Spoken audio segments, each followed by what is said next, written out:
John, I'm going to make this little short video, hoping that you'll know what you're walking into tomorrow and maybe something you could use at a later date. So I believe this is A. But anyways, it's one of these panels, easy enough to figure out. That's where we're starting.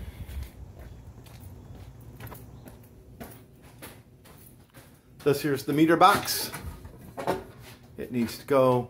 It keeps breaking circuits when we're just running an air compressor on it for whatever reason, but hopefully whatever we do fixes that.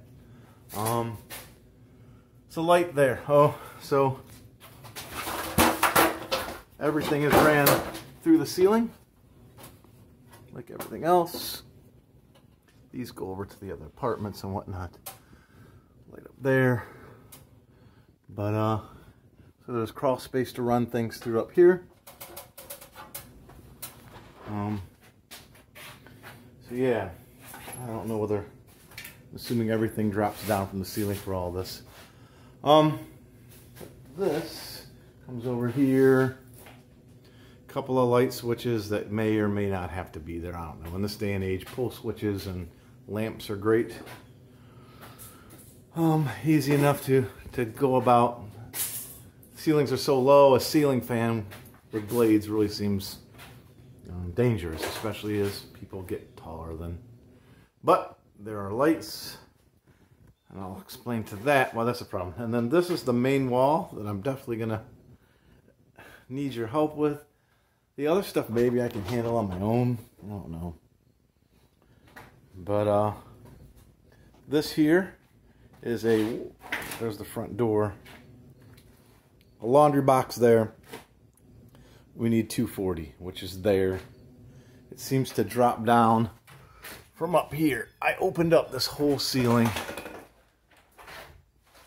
so that we can get to all the drop down electrical, and I'll show you that in a minute. There was another 240 here.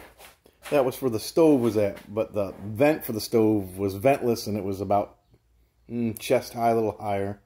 None of these outlets are GFI. Here's where the kitchen sink goes, in front of this window, and clearly no outlets in, around, or underneath of it. Not that I would do a garbage disposal, but nothing there.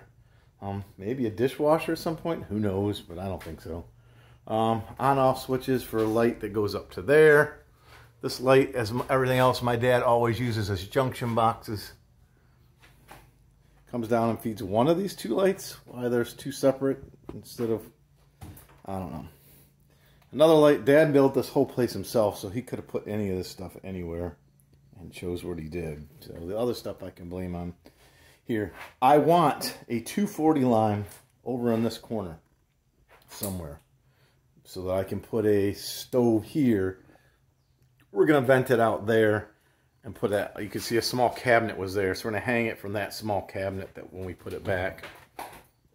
And that's going to do it. All right.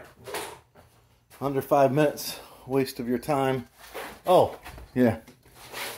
The other space you have access to is here. We're doing a little cleaning today. In the next couple of days.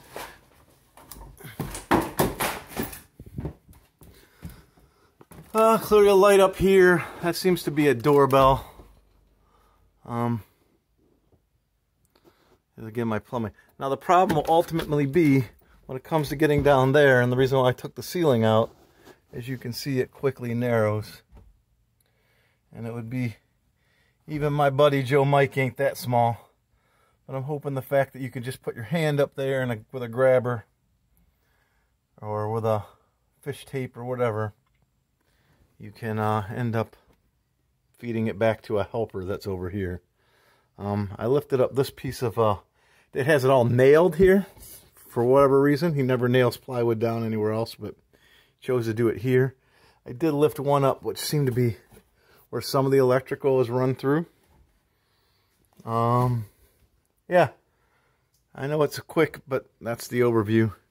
Hopefully you can refer back to this, and if you have any questions when you're figuring out how much to bill and whatnot. All right, thanks.